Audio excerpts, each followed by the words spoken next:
The flashbulbs erupted, blinding streaks of white against the opulent black and gold of the Fairmont Grand Ballroom. Isabella Thorne, her heart a frantic drum against her ribs, clutched the heavy velvet curtain, a phantom pain twisting in her belly. Just beyond the shimmering barrier, a wave of applause swelled, echoing the exact moment her world shattered. Her husband, Richard Thorne, stood bathed in the spotlight, his arm wrapped possessively around a woman who was decidedly not his wife.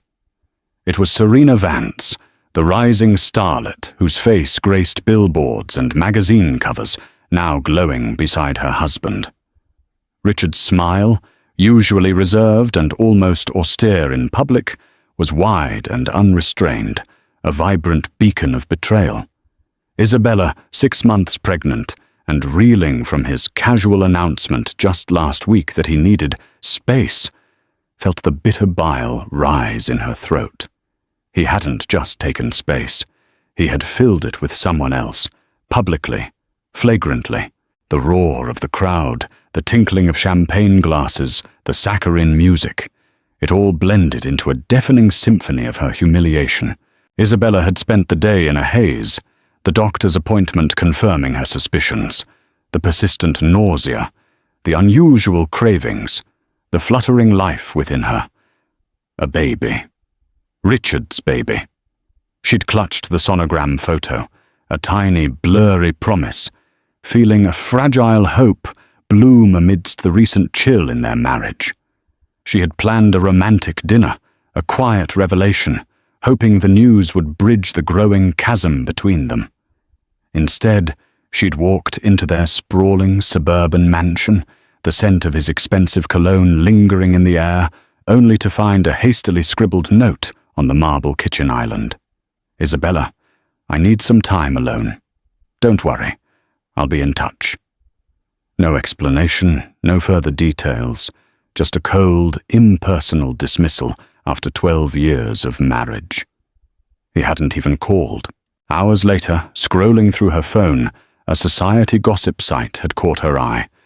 Richard Thorne, tech mogul, steps out with actress Serena Vance at pre-Gala event.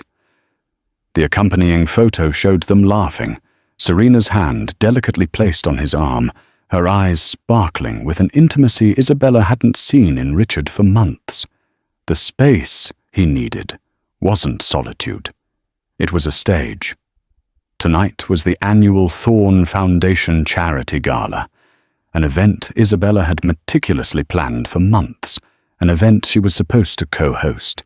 He hadn't even bothered to tell her he wouldn't be attending with her. He simply replaced her, driven by a desperate, agonizing need to understand, to witness the depth of his cruelty. Isabella had chosen an inconspicuous, flowing black gown, one that artfully concealed her burgeoning bump, and slipped into the gala like a ghost. She'd arranged for a private car, entering through a service entrance, her face hidden behind oversized sunglasses and a silk scarf, a desperate anonymity clinging to her. Now, from her vantage point in a dimly lit alcove near the main ballroom entrance, the reality was a brutal, physical blow. Richard, usually so composed, so careful with his public image, was practically preening. His dark suit was impeccably tailored, his silver hair catching the light, making him look distinguished, powerful.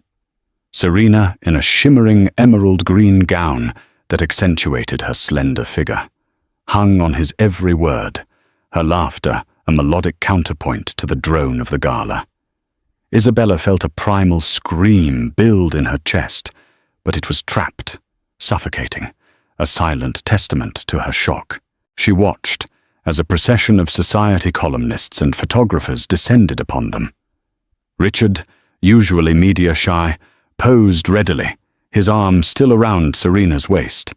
He even leaned in, whispering something in her ear that made her throw her head back and laugh, a dazzling, unburdened sound. Isabella's vision blurred. Was this the man she had loved, built a life with, shared dreams with? This polished stranger, so openly flaunting his infidelity. A waiter, oblivious to the drama unfolding, offered her a tray of champagne. She shook her head, a quiet no, her hand instinctively going to her stomach, protecting the secret life within. The baby. Her baby. How could Richard do this?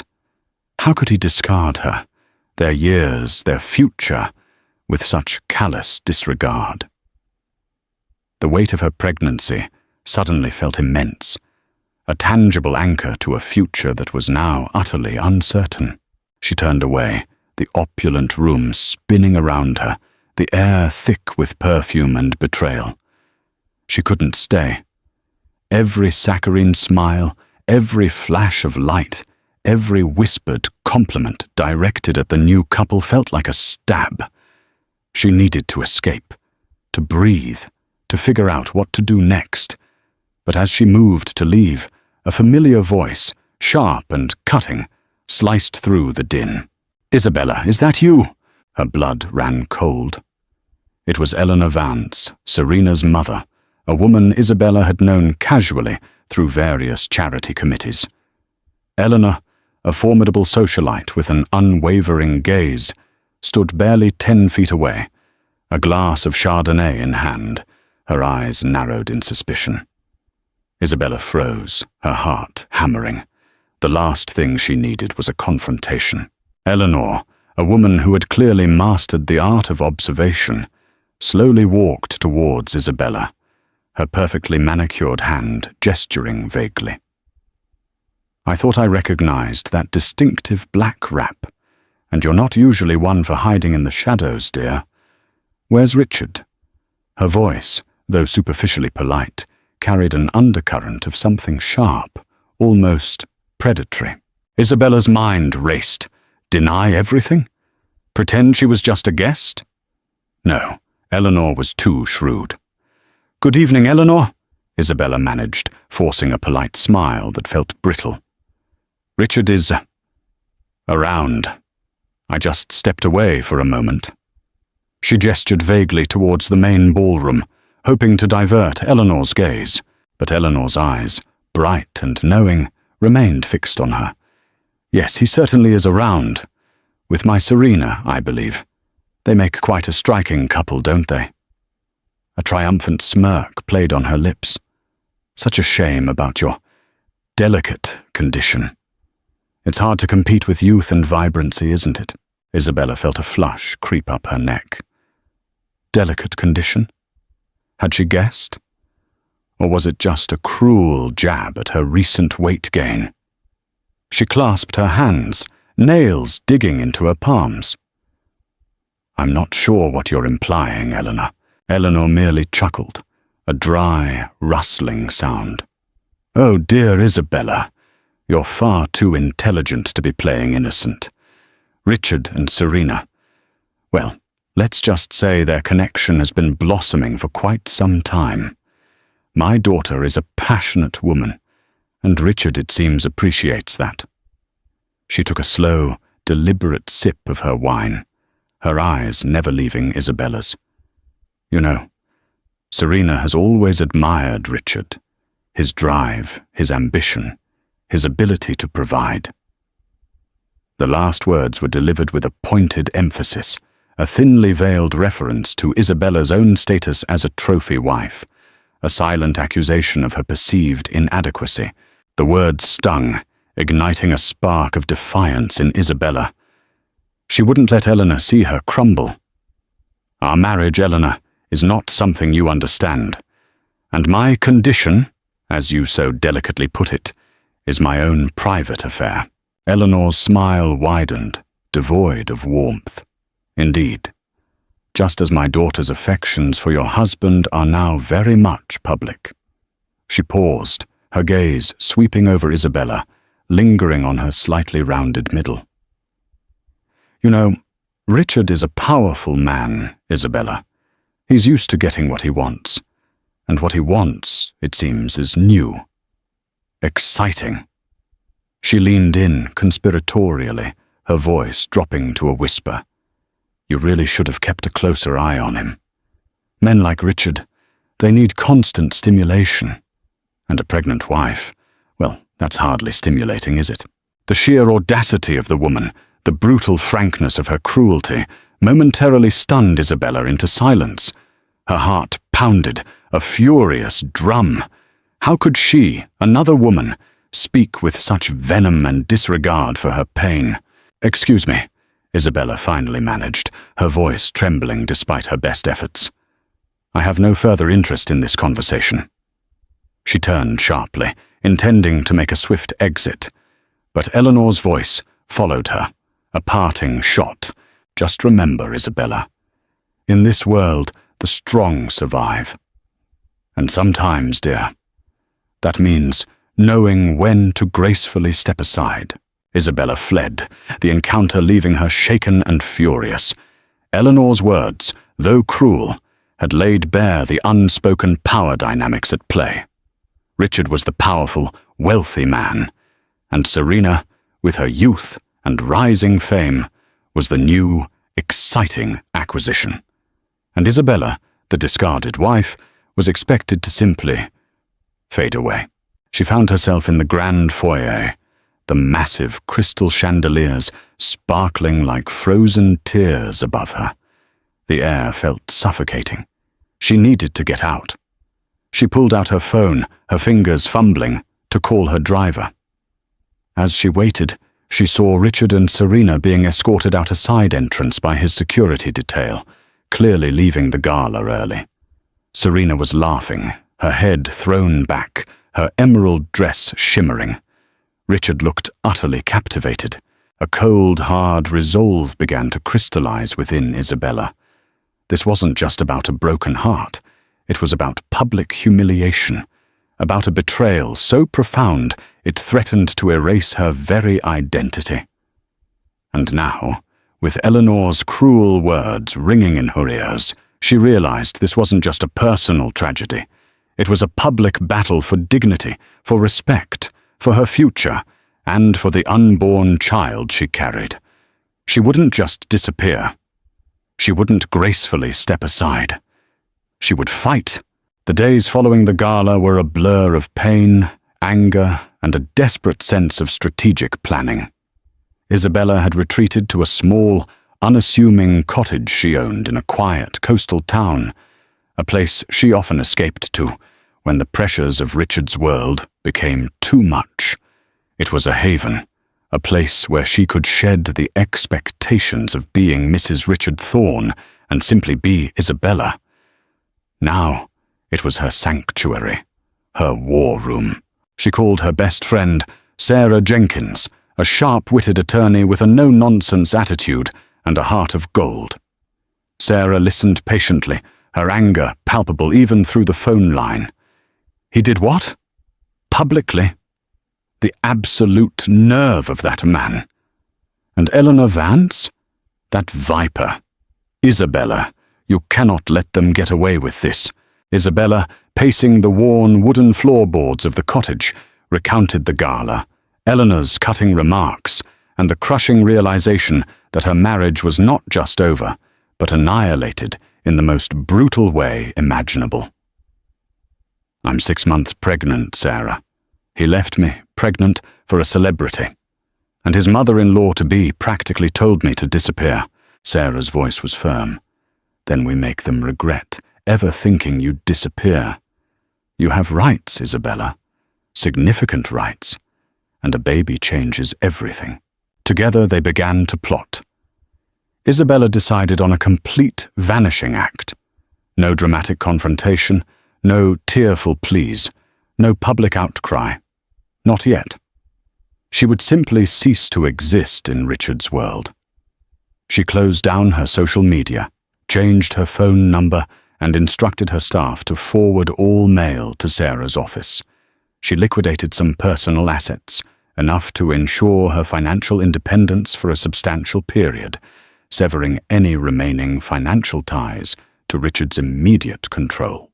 The first step was to deliver the news of her pregnancy, not to Richard directly, but through a formal, legal channel.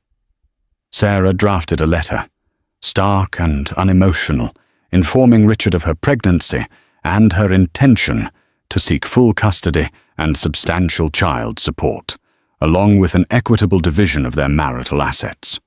It was a declaration of war, delivered with the cold precision of a legal document. Weeks turned into a month. Richard's initial attempts to contact Isabella were sporadic, seemingly perfunctory. He left a few voicemails, all variations of, "Isabella, where are you? We need to talk about the separation agreement." There was no mention of the gala, no apology, no real concern. He sounded annoyed, inconvenienced. Then Sarah delivered the pregnancy letter. The call stopped for a few days, replaced by increasingly frantic messages from his attorneys. "Mrs. Thorne, Mr. Thorne is extremely distressed by these allegations. He requires immediate contact with you.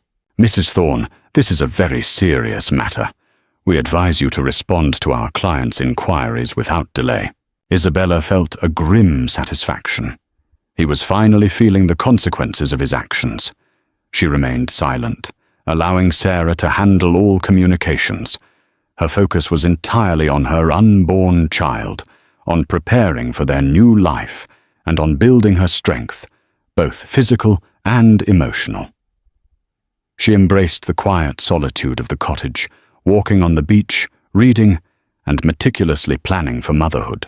Sarah relayed the updates. Richard was, predictably, furious. He denied paternity, demanded a DNA test, and accused Isabella of attempting to extort him. His legal team launched a barrage of motions, attempting to locate Isabella to force her appearance. But Isabella, under Sarah's careful guidance, remained elusive, a ghost in the machine of Richard's meticulously ordered life. One evening, as the sun dipped below the horizon, painting the sky in fiery hues, Isabella sat on the porch of the cottage, a cup of herbal tea warming her hands. She scrolled through an old photo album on her tablet, images of her and Richard from happier times, their wedding day, their honeymoon in Italy, his arm around her at various charity events, smiles frozen in time. A pang of grief, sharp and visceral, twisted in her gut. It wasn't just the betrayal that hurt. It was the loss of the future she had envisioned, the family she had believed they were building. She touched the screen, a photo of Richard holding her close, whispering something in her ear, her laugh genuine and full of joy. What had gone wrong? When had the warmth in his eyes turned cold? When had she become so insignificant? A sudden push from within her belly, a strong, undeniable kick, brought her back to the present. Her baby. This tiny, growing life was her future, her reason, her strength. Richard's betrayal had stripped her of her past, but it would not define her future. She would rise from the ashes of her shattered marriage, stronger, fiercer, and more determined than ever. Months passed. Isabella gave birth to a healthy baby girl, Lily, a tiny bundle of perfection who instantly filled the void in her heart. Lily's arrival solidified Isabella's resolve. This wasn't just about her anymore. It was about protecting her daughter, ensuring she had a stable, loving environment, free from the shadow of her father's public indiscretions. Richard's legal team, still unable to locate Isabella directly, had been forced to deal solely with Sarah. The DNA test had been meticulously arranged through a neutral third party, the results delivered directly to the court. The paternity was undeniable. Richard Thorne was Lily's father. The legal battle escalated, turning into a bitter, drawn-out war. Richard, initially arrogant and dismissive, had become increasingly enraged. The public narrative, carefully managed by his PR team, was that Isabella was a manipulative gold digger attempting to exploit his wealth. He appeared in carefully curated interviews, expressing his concern for Isabella's well-being, while subtly painting her as unstable and unreliable. He and Serena were a constant fixture in the tabloids, a golden couple, their romance blooming under the harsh glare of public scrutiny. But Isabella had a secret weapon: time. Time to heal, time to plan, and time to observe. She devoured every news article, every social media post, every piece of gossip about Richard and Serena.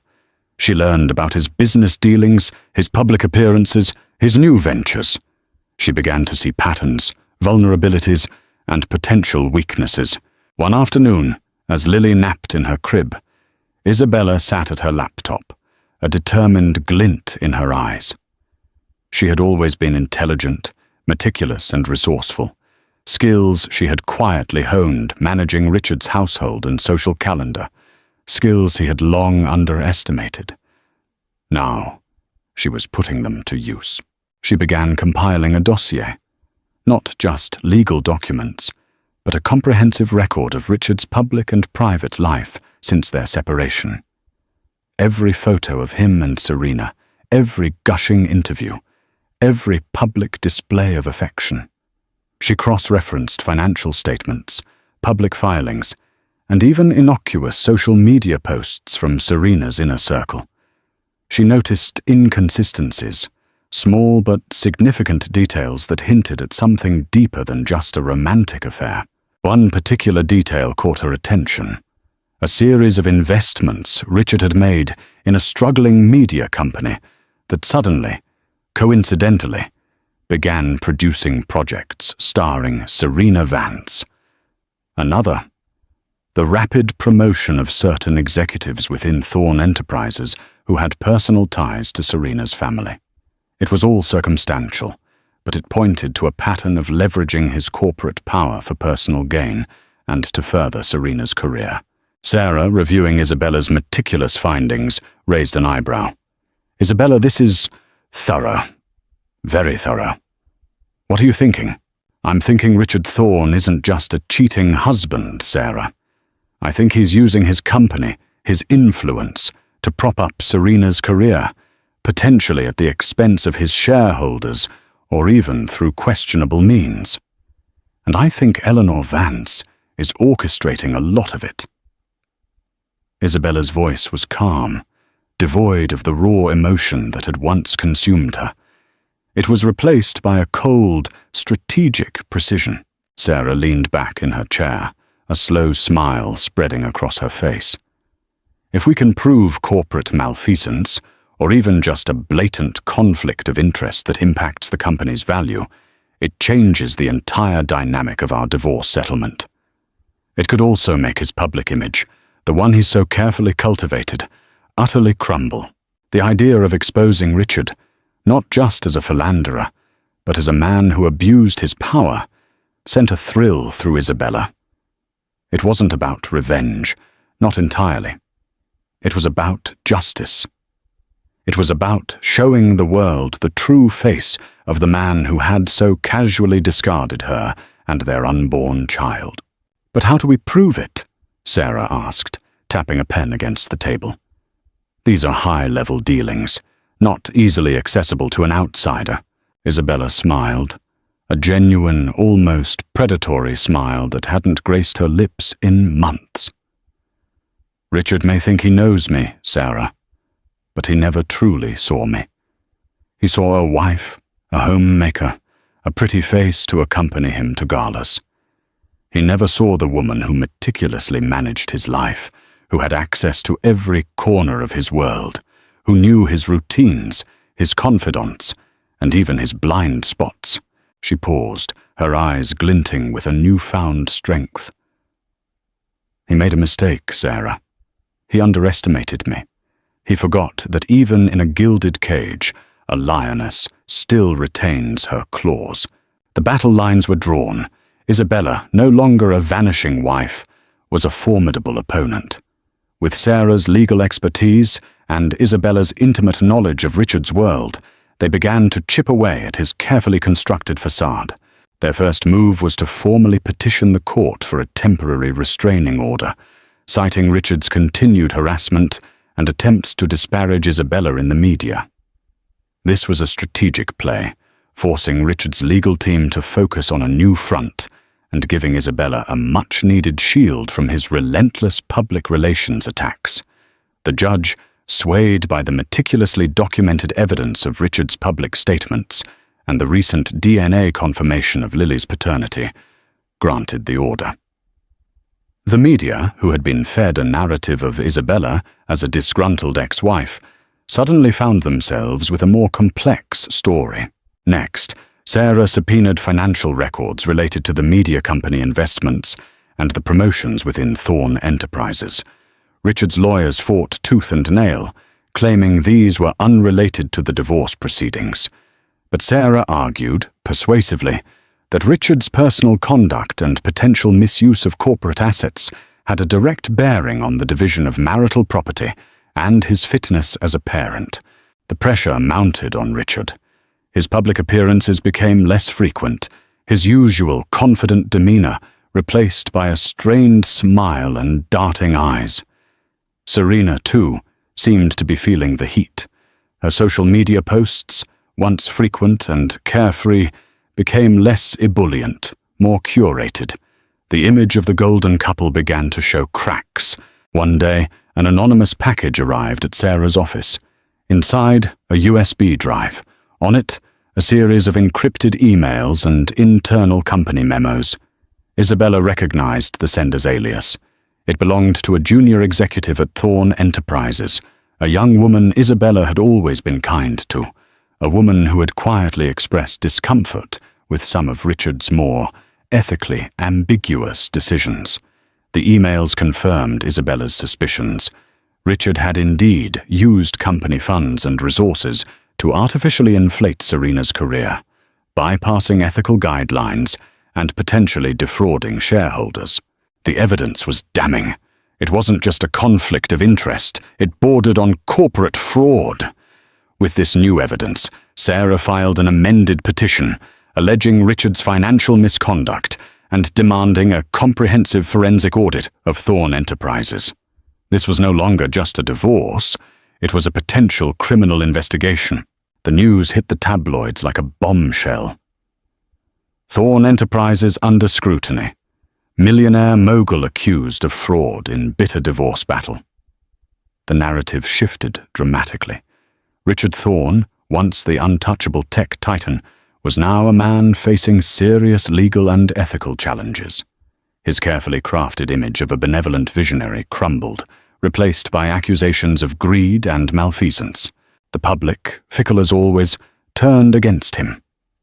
Serena Vance, once admired as the new it girl, found her career stalling.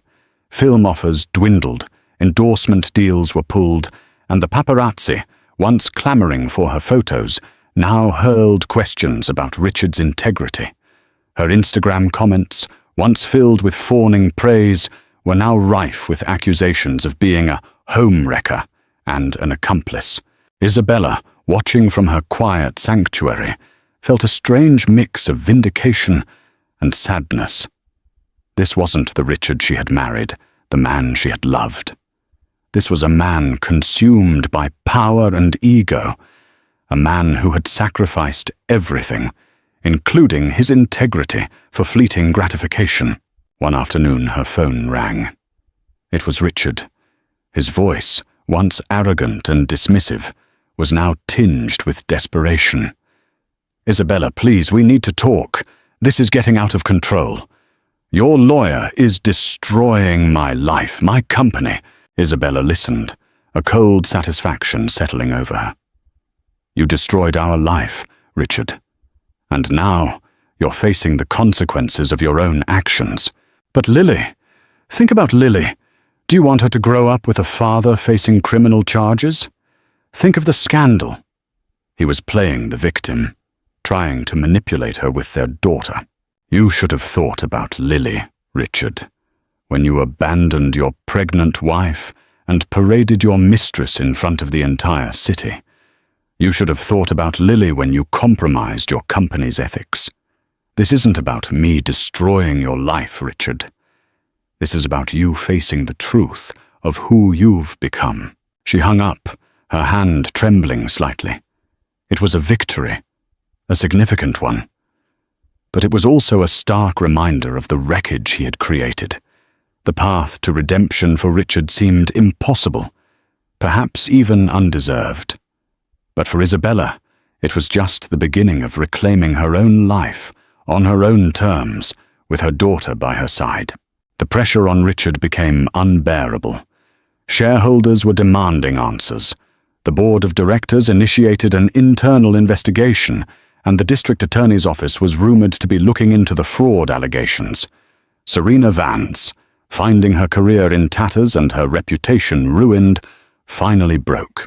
She contacted Sarah, requesting a private meeting. Isabella, though wary, agreed. The meeting took place in Sarah's office, a stark, modern space that offered no comfort.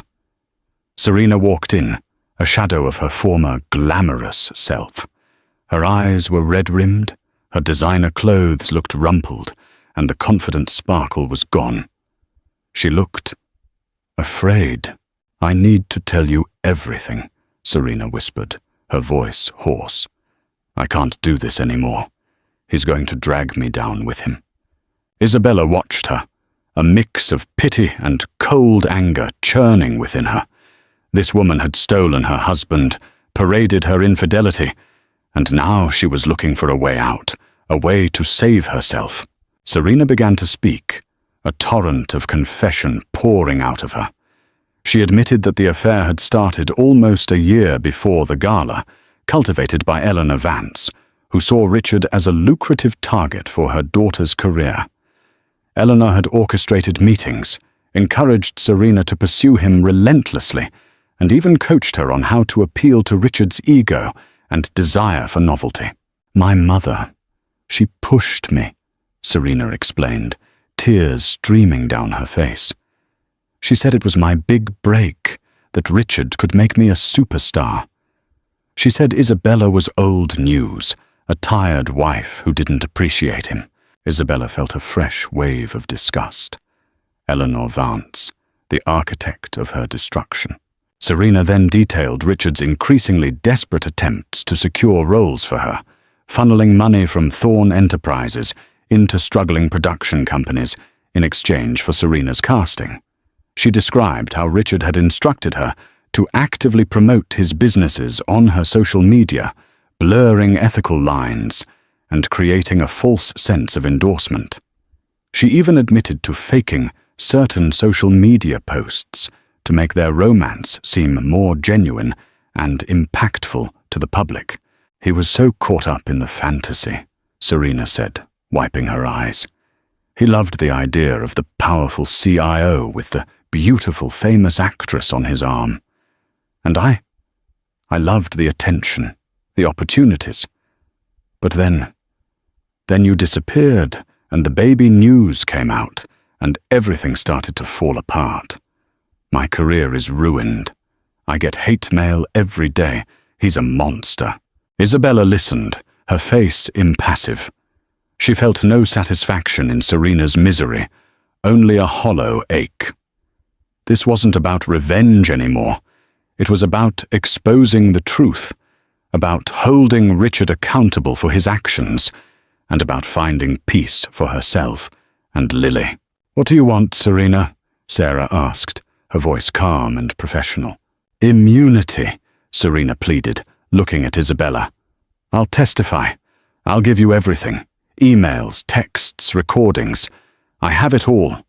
My mother even bragged about some of their schemes. I just want out. I want to save what's left of my life." Isabella looked at Sarah. "Can we trust her?" Sarah hesitated. "Her testimony, coupled with the evidence you already have, would be devastating to Richard.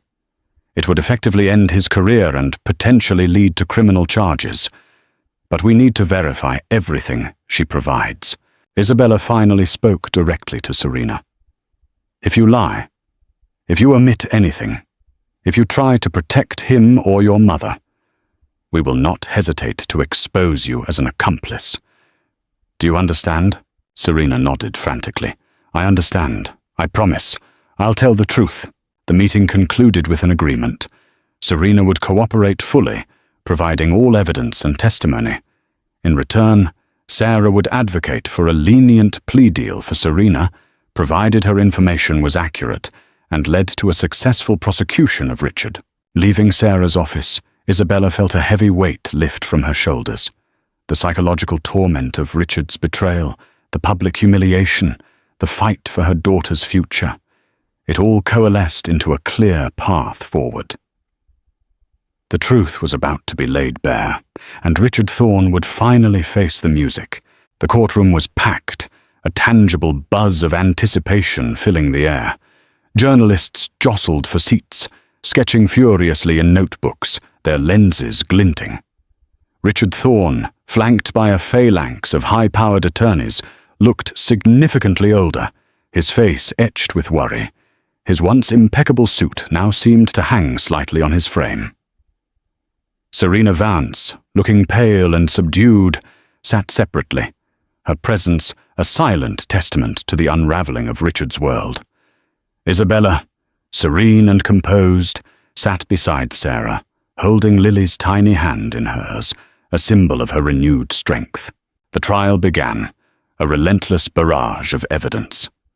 Sarah, a master of courtroom drama, presented the meticulously compiled dossier. Financial records flashed across the large screen, highlighting the suspicious investments and the inflated budgets for projects starring Serena.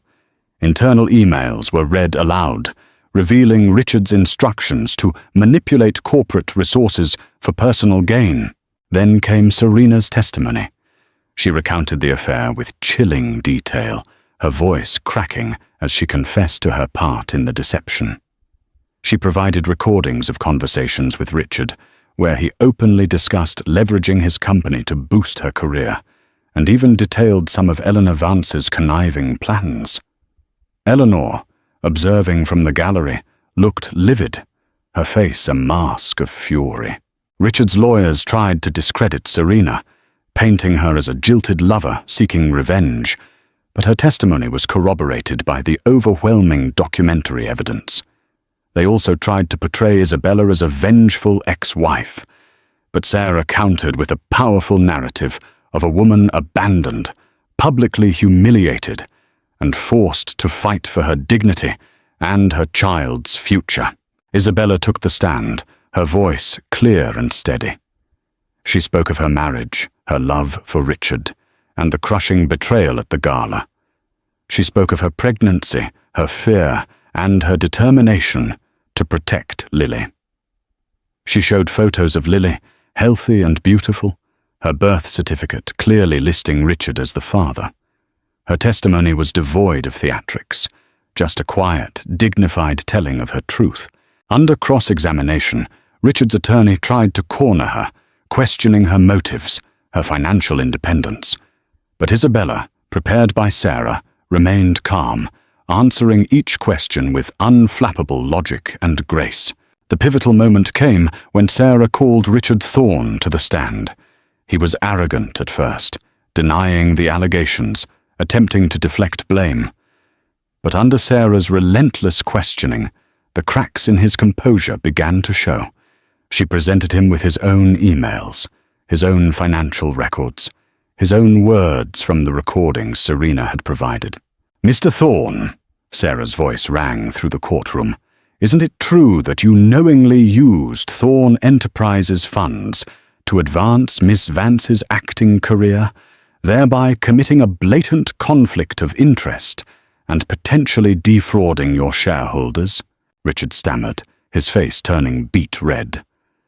I was supporting her career. She's a talented actress. At the expense of your company's integrity? At the expense of your marital vows? At the expense of your reputation?" Sarah pressed, her voice unwavering. "And isn't it true that you abandoned your pregnant wife, Mrs. Thorne, at the very same time you were publicly flaunting Miss Vance, causing her immense emotional distress and humiliation?" Richard looked at Isabella, really looked at her, for the first time in months.